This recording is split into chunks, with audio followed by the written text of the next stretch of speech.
Hello everybody, we've just had a wonderful hike up in the springs of Ein Gedi, and we have made it all the way up to David's Waterfall, and it's so cool and so refreshing after having such a hot hike up in the hills.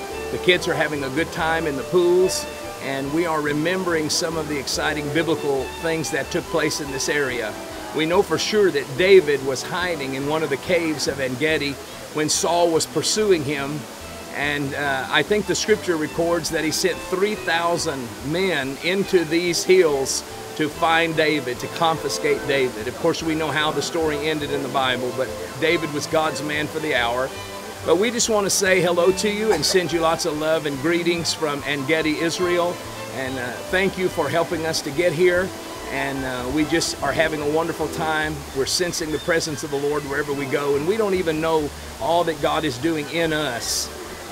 But we just pray that as the coolness of the water refreshes us physically, that the cool water of life that flows from Yeshua will refresh us while we're here. And we're sending some of that refreshing toward you right now. In the name of Yeshua the Messiah, be refreshed from the springs of living water that literally flow here in the deserts of Israel.